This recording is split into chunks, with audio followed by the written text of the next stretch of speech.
برحبیب خدا خاتم الانبیاء بآواز بلند صلوات۔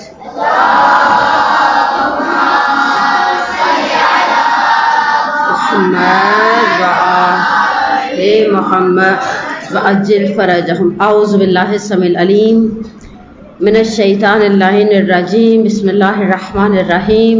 وبہ نستعین وہو خیر الناصر ومعین۔ اصولی اعتبار سے جیسا کہ میں نے اپنے پاس ایک ذہن بنایا ہوا تھا، مجھے آج آپ سے داستان سلیمان ابن داؤد علیہ السلام کوٹ کرنی تھی، آپ کے ساتھ شیئر کرنی تھی۔ اور آپ کو پتہ ہے کہ ہمارے پاس انبیاء کی تاریخ میں بعض نبی ایسے ہیں، باپ بھی نبی ہے، بیٹا بھی نبی ہے۔ مثلا سب سے زیادہ فیمس ہے ابراہیم اور اسماعیل، حالانکہ ابراہیم کے دوسرے فرزند اسحاق بھی اللہ کے نبی تھے۔ حضرت داؤد، حضرت سلیمان، باپ بھی نبی ہے، بیٹا بھی نبی ہے۔ اور اس کے علاوہ ہمارے پاس اور بھی بہت سارے مثالیں تاریخ انبیاء میں موجود ہیں، لیکن تاریخ انبیاء سے پہلے میں ایک وضاحت کر دوں۔ پہلے میں آپ کی تعریف کروں گی۔ میں نے رات کو آپ کی عمر کی کچھ بچیوں کو میں پڑھا رہی تھی، آج میری آخری کلاس ہے ان کے ساتھ، وہ ایسے بیٹھی رہتی ہیں۔ میں نے کسی سے کمپلین کی، میں نے کہا یہ ایسے کیوں بیٹھی رہتی ہیں؟ تو کہنے لگی بچیاں ہیں۔ میں نے کہا وہ اسکول کی بچیاں بھی تو بچیاں ہیں، بلکہ ان سے چھوٹی بچیاں ہیں۔ کہا یہ ایسی ویسی۔ میں نے کہا نہیں، اسکول کی بچیاں پورا جو آپ کا چہرہ ہے وہ تاثر دیتا ہے آپ کو۔ اگر کوئی بات سن کے حیرت ہوتی ہے تو آپ کے فیس ایکسپریشن دنیا میں پڑھنے والے کے لیے دو کام کرتے ہیں۔ ایک گھڑی کا، اگر مجلس لمبی ہو جائے تو گھڑی کو دیکھنے کی ضرورت نہیں ہے، چہرے دیکھنے پتہ چل جاتا ہے مجلس لمبی ہو گئی ہے، اتر جائے۔ اسپیشلی دیکھے گا میں 19 20 21 کو کہیں افطار سے پہلے والی مجلس پڑھنے جاؤں گا نا، ایسے ہوں گے اور اندازہ ہو جائے گا افطار کا وقت قریب ہوا چاہتا ہے، بیوی اتر آئے تاکہ نوحے کا ٹائم بچ جائے۔ دوسرے دنیا میں ہمارے پاس، میرا سیٹرڈے کو ایک مدرسے پڑھانے جاتی ہوں، وہ 150 125 پیج میرے گھر بھیج دیتے ہیں، فیڈ بیک پیجز ہیں، بیٹھے پڑھیں بچیوں کی آپ کے بارے میں رائے کیا ہے۔ میں کہتی ہوں چہرہ بھی سب سے بڑا فیڈ بیک ہوتا ہے۔ آپ فوراً وہ دینے لگ جاتے ہیں آپ کو مزہ آ رہا ہے نہیں آ رہا۔ جس طرح سے کھانا کھاتے وقت امیوں کو آپ کے چہرے سے اور آپ کی روٹیوں کی تعداد سے اندازہ ہو جاتا ہے نا کھانا مزیدار ہے یا ٹھیک ہے نا۔ آپ نے دیکھا بعض کا ایک روٹی دوسری روٹی، اور مجھے تو بڑی خوشی ہوتی ہے کہ روٹیاں کم پڑ جائے، اس کا مطلب ہے واقعی سالن میں دم تھا، اور اگر روٹیاں بچ جائیں تو سالن میں دم نہیں تھا۔ اور آج میں نے صبح بڑی مزیدار حدیث پڑھی ہے کہ عورت کی سعادت میں سے ایک سعادت ہے کہ وہ اچھا کھانا پکانا جانتی ہو۔ میں نے کہا اللہ میاں ان ہاتھوں کو لکھنے پڑھنے کے علاوہ ایسے میں اتنا برا کھانا نہیں پکاتی کہ آپ سوچیں میں ملغوبہ پکا کے گھر والوں کے آگے رکھ دیتی ہوں، لیکن آپ کو کریڈٹ جاتا ہے کہ آپ پورا اچھا سا رسپانس دیتی ہو، اور میری بھی حوصلہ افزائی ہوتی ہے۔ مجھے بھی اچھا لگتا ہے کہ میں اپنی بیٹیوں کے لیے دھیان سے پڑھوں۔ اچھا، آپ میں سے بعض کا سوال تھا میرے پاس امیوں کے موبائلوں سے کہ اصحاب کہف کے کتے نے ایسا کیا کیا تھا کہ اصحاب کہف کا کتا کہاں جائے گا؟ اور مزے کی بات ہے وہ جنت میں جا رہا، اور ہم خدا نخواستہ میرے منہ میں خاک اگر جہنم میں چلے گئے میں تو وہی رونے لگ جانا ہے۔ میں نے کہا اللہ میاں وہ کتا جنت میں، بھلا میں باورا کا گدھا جنت میں، مجھ غریب نے کیا گناہ کیا کہ جہنم میں جلائی جاؤں؟ اچھا ویسے آپ نے یہ کیوں نہیں سوچا بنی اسرائیل کی اس عورت نے ایسا کیا کیا تھا کہ وہ اولو العزم نبی کے ساتھ جنت میں رہے؟ انسان کو جنت میں جانے کے لیے دو میں سے ایک کوالٹی ہونا ضروری ہے، یا وہ ہارڈ ورکر ہو۔